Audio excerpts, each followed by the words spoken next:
Welcome back, everybody. Thanks for gathering around the virtual telescope with me. It's been really snowy, very, very windy here lately. We've had gusts just where I live at 40 to 50 miles an hour. Desert had gusts 60 to 70 miles an hour. Anyway, it's just been a mess. No observing since last Friday night. So that's why I got out Friday night, because I knew it was going to be that way. So anyway, Saturday, February 28th, you're going to hear a lot of talk about a coming six-planet alignment. And usually when we think alignment, we're thinking the planets are going to light up in a straight line. They don't.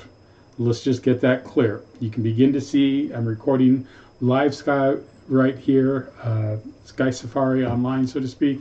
And you can see just right here that Mercury, Venus, Saturn, and Neptune do not line up in a perfect line. But you will be able to see six planets. You may remember last February, we had a seven-planet alignment.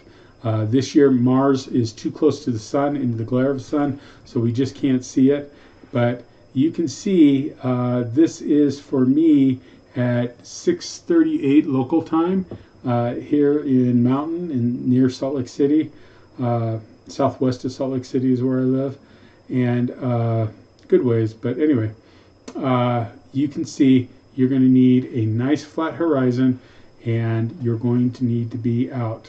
I probably need to be out in the West Desert if I'm going to see this, just because I need to be where the skyline's a little flat. Here where I live, I'm right at the base of the Ochre Mountains. They're literally right there, and so I can't see Venus and Mercury in the evening just because of the mountains that are in the way. I need to get beyond that and get out to where it's a little flatter. You'll probably need to consider that for yourself. But anyway, the planets that are aligned are Mercury, Venus, Neptune, Saturn, Uranus, and Jupiter. Those are the six, okay? So you can see, I'm just going to go through live sky. You can see that they're not perfectly lined up. Mercury is probably the one we're going to start with the first. Well, we are going to start with the first.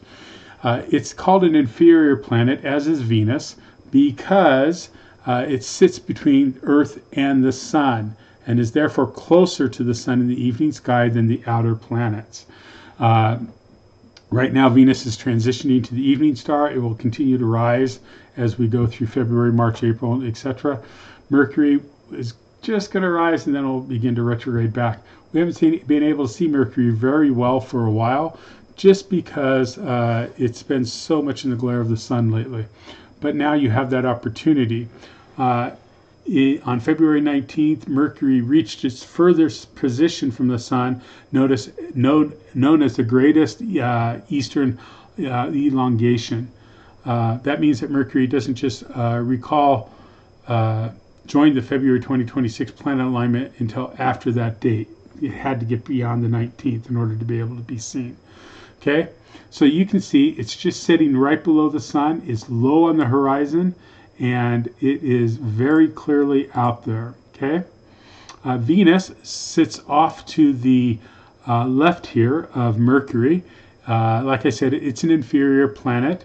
It has two advantages over Mercury at the end of February. It won't be as dim. It's never as dim as Mercury. And it's just a touch higher in altitude, not much, just a little bit. But the brightness of Venus helps you to pick that up pretty quickly. Okay. The next one after that we'll jump down to is going to be Neptune. I've been putting fighter charts on Neptune and Uranus for Uranus and Neptune for probably 2 months now in my weekly newsletter. But Neptune, as we zoom in, you can see it's actually pretty close to Saturn. I was able to see Saturn Friday night out at Lakeside in the West Desert, and sure enough, I could just pop right over to Neptune. I'll have to share those sketches when I get them done. Rings are still pretty much edge on Saturn, so it still looks like something like toothpicks poking Saturn, so to speak. But Neptune's right below it. You can see, if you're using Sky Safari, you can see nice little two-star hop here, two-star hop there, two-star hop there, and it's right below Nereid right there. And so pretty easy to pick up right now, especially in telescopes or binoculars. I would recommend binoculars, a telescope, if it's a small one, just because it's a little easier to pick it out and to see it. Saturn next, a lot going on with Saturn as it begins to transition and go away from us, and we're going to lose it it's been really good probably for the last 9 months for observing. It's going to change after February, so it might be one of the last times to take a look at it.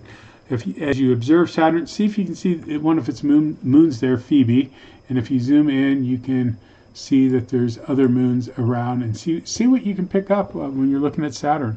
Never hurts to look at that. So we're going to back out. You can see there's the 4 planets: Mercury, Venus, Neptune, and Saturn. Now we're going to head back up, and you're going to see as we head up, we're going to find the Pleiades. Okay, and right below the Pleiades, as I've had in my finder charts, like I said in my newsletter, weekly newsletter, you can find Uranus. So there's the dipper handle and the dipper cup of the Pleiades, and you can see you come down from the Pleiades. I just followed these stars, come straight down, and then you can get to Uranus right there. Another wonderful object to see. Uranus is an ice giant in the outer solar system. It's high in the sky, much like Jupiter. It's tricky to see with the naked eye, even at the best of times.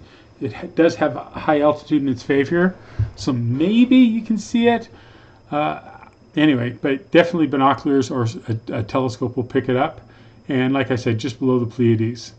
It was best seen at the start of the month, but after Jupiter, it's probably the second easiest planet to see in the sky right now in February. Like I said, telescope or not binoculars. So there's the 5th planet. After that, we're going to head on up over to Gemini, and you can see not a straight alignment here. It's kind of a crooked alignment, but there's Jupiter just down from Wasat in Gemini, and Jupiter is shining bright. The king of the planets is king right now. It has been all through January. It's past its peak, which was in January 2026. It was probably better viewed at the start of February. It's still the best planet to see in the night sky, like I said, right now, and probably the easiest to see in the night period. It's high in the eastern sky, higher than the moon, and close to the bright stars, of course. Right below it, Castor and Pollux. Pollux is there, Castor's there, and then, like I said, just kind of across from Wasat or up from Makuba. So anyway, there's the planetary alignment. We're going to zoom out. You're going to see the moon's going to be pretty bright that night, so it's a good night probably to go after this.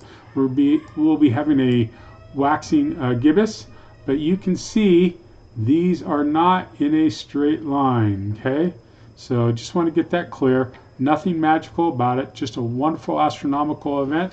Hope you have clear skies. Hope you can take a look at this, and we'll catch you next time. Thanks for joining me here at Easy Astronomy.